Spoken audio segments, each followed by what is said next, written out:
Hello student, mastermind के YouTube channel में आप सभी विद्यार्थियों का हार्दिक स्वागत। मैंने इसके पहले मोशन चैप्टर 9th में डिस्कशन किया हुआ था। आप सभी लोगों ने हो सकता है वीडियो को देखा भी हो। आपको जो समस्याएं आई हों तो उन समस्याओं को आराम से हम डिस्कस भी करेंगे। आज उसी के बाद जो चैप्टर हमारा रहेगा कंटिन्यू करेंगे। मैंने लास्ट में आपको कई कॉन्सेप्ट दिए हुए थे, जैसे एवरेज वेलोसिटी क्या होता है और स्पीड क्या हो जाएगा, डिस्टेंस क्या हो जाएगा, इन सभी के बारे में मैंने आपको बता कर रखा हुआ है। आज हम सबसे पहला काम तो एक छोटा सा हम लोग न्यूमेरिकल देखेंगे जो हमारा एवरेज वेलोसिटी के ऊपर डिपेंड करता है। कहते हैं कि इफ़ अ कार, न्यूमेरिकल सामने आपको दिख रहा होगा, if a car changes its speed from 10 meter per second to 20 meter per second in just 5 seconds, what is the average velocity of the car? What is the average velocity of the car? ये देखिए question आपका सामने यहाँ लिखा हुआ है। दूसरी चीज़ क्या होती है कि अगर आपको ध्यान आ रहा हो तो मैंने इसी क्वेश्चन में अगर आप थोड़ा सा और ध्यान दें, कुछ टर्म ऐसे रहेंगे हमारे पास, अगर आप थोड़ा सा भी ध्यान दोगे तो आपको अच्छा लगेगा और क्लियर हो जाएगा जो भी आपके न्यूमेरिकल्स हैं। चूँकि मैंने एक न्यूमेरिकल इसके पहले भी करवा कर रखा हुआ है। देखिए कहा जा रहा है कि स्पीड जो दी गई 10 है और यहाँ 20 है, दो स्पीड दी गई हैं। अब टाइम दिया गया आपका ये 5 सेकेंड। ठीक, तो आपसे जो बोला जा रहा है, अगर आप थोड़ा सा ध्यान दें, एवरेज, बेटा एवरेज जो होगा कुछ और नहीं होता। एवरेज मतलब होता है यहाँ दो ही वैल्यू हैं, एक इनिशियल एक फाइनल, दोनों को आपस में आप ऐड कर लीजिए और 2 से कर लीजिए डिवाइड। सिंपली फॉर्मूला आपका हो सकता है u + v/2।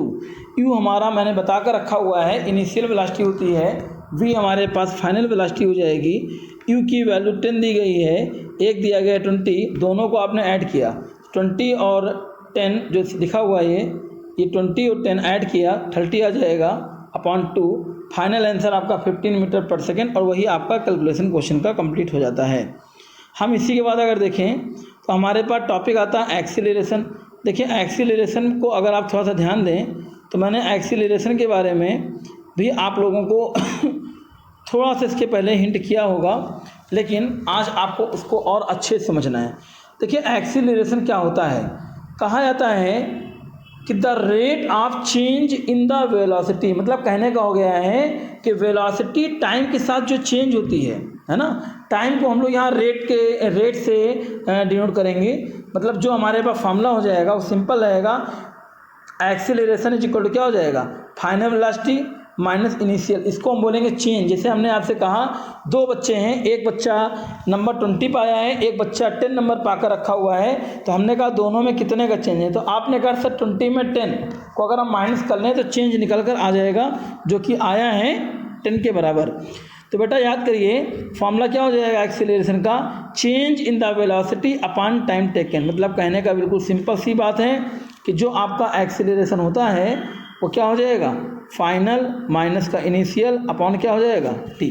ये हमारा आ जाएगा acceleration is equal to v minus u upon t. v आपको पता होगा फाइनल वेलोसिटी होती है, स्मॉल यू इनिशियल, टी हो जाएगा टाइम, ये हो जाएगा एक्सीलरेशन। दूसरा अगर आप थोड़ा सा ध्यान दें, इसकी यूनिट क्या हो जाएगी, मीटर पर सेकेंड स्क्वायर। क्यों भाई, एक्सीलरेशन का जो फार्मूला हमारे पास आता है, चूँकि न्यूमरेटर पर रहेगा वेलोसिटी जिसकी यूनिट होती है मीटर पर सेकेंड, अपॉन हो जाएगा सेकेंड। अगर सेकेंड का सेकेंड से मल्टीप्लाई कर लीजिए आप तो क्या हो जाएगा, मीटर पर सेकेंड स्क्वायर। ये हमारे पास आ गया, ठीक है ना। जो आपको पता भी होना चाहिए, एक वेक्टर क्वांटिटी होती है बेटा। ये हमारे पास कुछ एक्सीलरेट एग्जाम्पल हैं, अगर आप देखें, जैसे अगर आप थोड़ा सा यहाँ पर ध्यान दें और समझिए कि एक हमारे पास कांस्टेंट डायरेक्शन में इंक्रीज स्पीड हो रही है।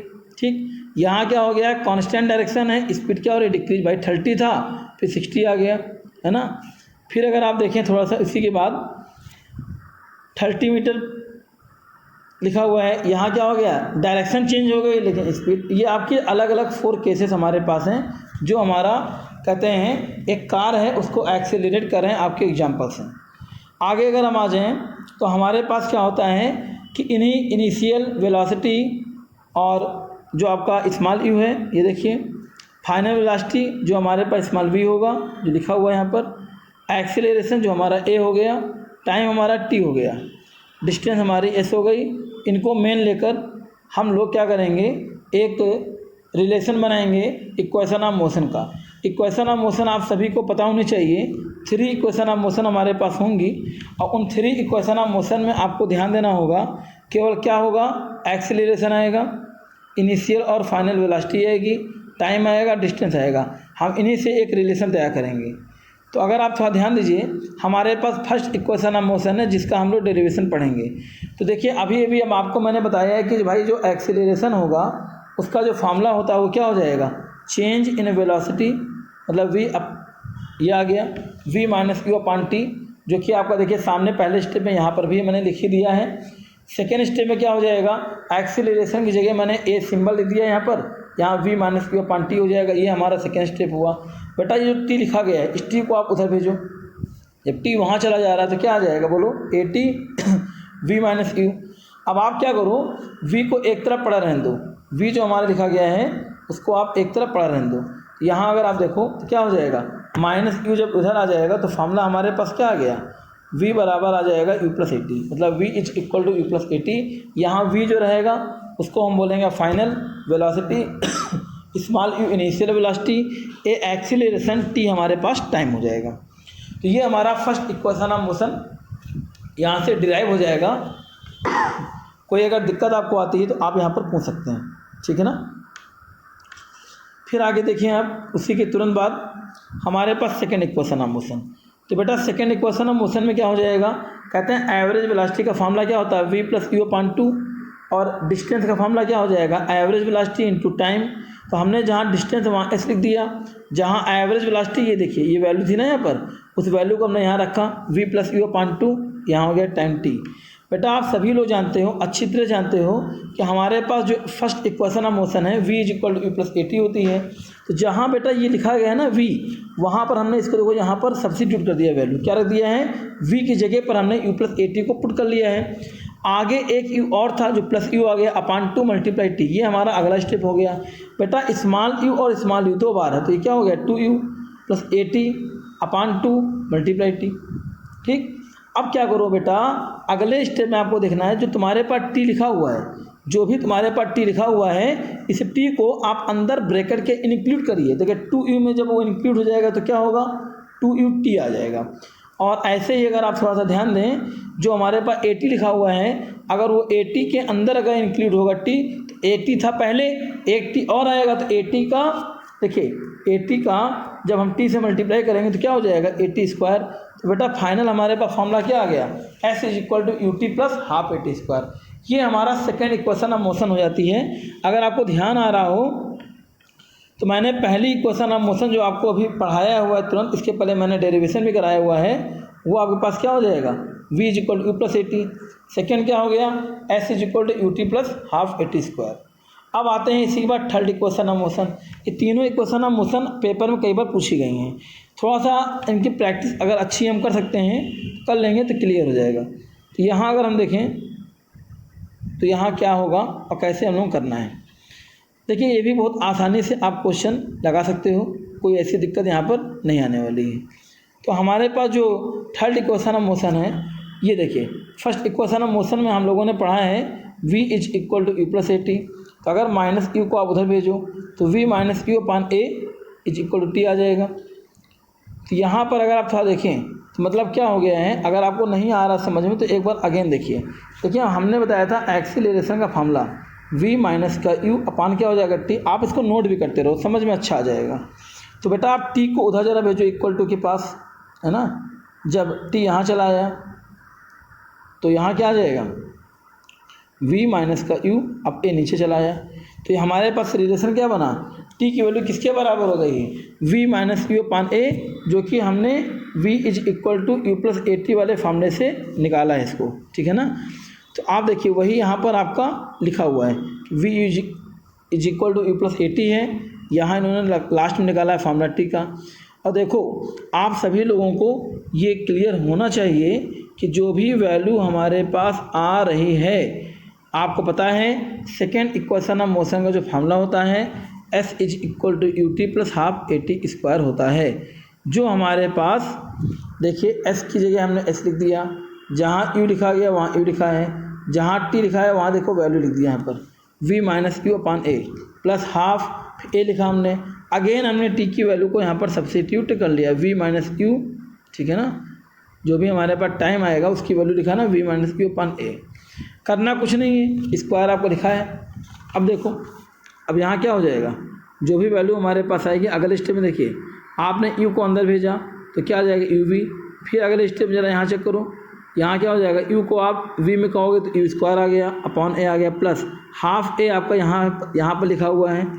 फिर क्या हो जाएगा, जहाँ पर आपका v माइनस u लिखा गया इसका देखो बाहर स्क्वायर है ये, तो स्क्वायर जब करेंगे तो लग जाएगा formula a square b square minus 2ab।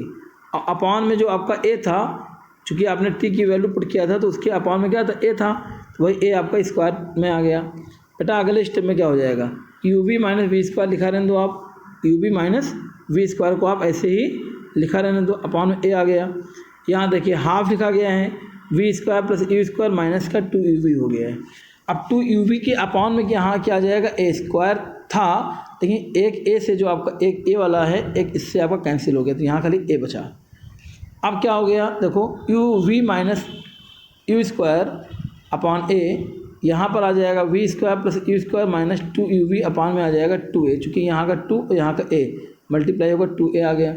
काम क्या करना है, देखो यहाँ पर 2uv लिखा गया है, ये 2uv कैंसिल हो गया, तो यहाँ क्या आ गया, v स्क्वायर आएगा माइनस का u स्क्वायर आया। लेकिन भाई 2u स्क्वायर लिखा गया ना ये आपका, और इससे ये वाला u स्क्वायर क्या हो जाएगा, माइनस हो गया। तो जब माइनस हो जाएगा तो यहाँ क्या आ जाएगा, यहाँ पर जो वैल्यू तुम्हारे पास आएगी वो हो जाएगी v स्क्वायर, ये वाला यहाँ आया, इसको माइनस करने के बाद ये आ गया, ये तो कैंसिल हो गया आपका अपॉन 2a। तो फाइनल हमारे पास फॉर्मूला आ गया 2as is equal to v square minus u square. इसका मैं एक बार डेरिवेशन आपको एक दूसरे मेथड से भी करा दूंगा, क्योंकि बहुत लोग ऐसे लोग हैं ये आपका सॉल्व नहीं कर पाए होंगे या कुछ दिक्कतें आई होंगी, तो परेशान मत होइए। अगला जो वीडियो हमारे पास आएगा उसमें हम इक्वेशन ऑफ मोशन का ही स्पेशली बनाकर आपके पास एक बार डाल दूँगा, ठीक। नेक्स्ट आता है बेटा सर्कुलर मोशन। देखिए साफ साफ बात है, सर्कुलर मोशन का ही मतलब है कि जो मोशन हमारे पास सर्कल में हो। कहने का मतलब क्या हो गया है, अगर एक सर्कल ले लिया जाए और उस सर्कल में जो भी मोशन होगा, जो सर्कल हमारे पास है उस सर्कल में जो भी मोशन होगा, मतलब कोई ऑब्जेक्ट है वो अगर सर्कुलर पाथ में राउंड कर रहा है, या कहा जा सकता है कि any object move in a circular path, कोई ऑब्जेक्ट अगर सर्कुलर पाथ में मूव करेगा तो उस तरह के मोशन को हम लोग बोलेंगे सर्कुलर मोशन। लेकिन आप सभी लोगों को ये पता होना चाहिए, अगर ऑब्जेक्ट मूव कर रहा है सर्कल में, लेकिन उस सर्कुलर पाथ में जब मूव करेगा उसकी अगर वेलोसिटी एक ही है, एक ही मतलब है कि वो वेलोसिटी बार बार बदल नहीं रही है। अगर वो ऑब्जेक्ट 2 मीटर पर सेकेंड की स्पीड से मूव कर रहा है तो वो हमेशा उसमें 2 मीटर पर सेकेंड की स्पीड से ही मूव करे। तो ऐसा ऑब्जेक्ट जो रहेगा उसका जो पाथ होगा वो सर्कुलर रीजन में हो रहा है, इस वजह से मोशन सर्कुलर मोशन हो जाएगा। लेकिन उसकी जो वेलोसिटी है वो कांस्टेंट होने की वजह से वो हो जाएगा यूनिफॉर्म सर्कुलर मोशन। मेरा मतलब क्या हो जाएगा, हम लोग सामने देखते हैं जो डिफिनेशन लिखा हुआ है, the motion of a body in a circular path is called circular motion, where as if a body move in a circular path in uniform speed. अगर यूनिफॉर्म स्पीड से कोई ऑब्जेक्ट मूव करेगा तो वो हमारे पास क्या हो जाएगा, यूनिफॉर्म सर्कुलर मोशन होगा। और ध्यान देना होगा, अगर मान लीजिए ये हमारे पास एक सर्कल है, ये रेडियस क्या हो गई r, तो अगर ऑब्जेक्ट यहाँ से चल रहा है, इस P पॉइंट से चल रहा है, मान लो घूमा और फिर यहीं आ गया, तो अकॉर्डिंग टू जो मैथमेटिक्स हम लोग छोटी क्लासों में पढ़कर आते हैं, वहाँ जानते हैं कि अगर ऑब्जेक्ट यहाँ चला घूम कर यहीं आया तो ये कुल मिलाकर हो जाएगा उसका सरकमफरेंस की जो वैल्यू होती है आप सभी लोगों को अच्छी तरह से पता है कि वो वैल्यू 2πr होती है। और अपॉन में क्या हो जाएगा, टाइम, ये वैल्यू हमारे पास v के बराबर हो जाएगी। इसका मतलब है हमारे पास एक फार्मूला आ गया है v is equal to 2πr upon t। क्यों, स्पीड इज इक्वल टू क्या हो जाएगा, डिस्टेंस, अपॉन में क्या हो जाएगा, टाइम। डिस्टेंस सर्कुलर पाथ में 2πr हो जाएगा, टाइम हमारे पास t हो गया, v हमारे पास स्पीड हो जाएगी। तो यूनिफॉर्म सर्कुलर मोशन या सर्कुलर मोशन के लिए ये हमारे पास एक फार्मूला हो जाएगा। पाई के लिए कोई आपको नई वैल्यू यहाँ नहीं दी जाएगी, वही प्रीवियस में जो आप सभी लोगों को पता है 22/7 या 3.14, आप इसी को पुट कर सकते हो और सॉल्व कर सकते हो। तो ये हमारे पास क्या हो जाएगा, यूनिफॉर्म सर्कुलर मोशन। तो ये आपको देखना है। अगर यहाँ पर आप थोड़ा सा और देखें, देखिए जब सर्कुलर मोशन होगा तो सर्कुलर मोशन में कहा जाता है कि सर्कल के सेंटर में, जो सेंटर है ये वाला आपका, सेंटर की तरफ एक एक्सीलरेशन यहाँ लग रहा है। इस एक्सीलरेशन को आप दिमाग में बैठा लो, हम बोलते हैं सेंट्रीपिटल एक्सीलरेशन। क्या बोलेंगे? Centripetal acceleration. और जो हमारे पास वेलोसिटी होगी उसको हम लोग क्या बोलते हैं? वेलोसिटी हमारे पास कंटिन्यूसली है। मतलब कहने का है जब कभी भी कोई ऑब्जेक्ट सर्कुलर पाथ में मूव करेगा उस समय सेंटर की ओर एक एक्सीलरेशन टूवर्ड्स होता है, या टूवर्ड्स एक्सीलरेशन जो भी होगा वो हमारे पास सेंट्रीपिटल एक्सीलरेशन होता है। और वेलोसिटी तो हमारे पास जो है कंटिन्यूसली, वो तो आपकी लगातार आप देख ही रहे हो, डायग्राम में मैं शो कर रहा हूँ। ठीक है ना? आया कि नहीं आया समझ में? ये चीज़ आपको थोड़ा सा ध्यान देना होगा। Thank you. आज का वीडियो आप इसको देखकर नोट्स बनाकर तैयार करिए। कल हम लोग equation of motion plus other जो छूटे हुए कुछ टॉपिक्स उसको हम लोग देखकर चलेंगे।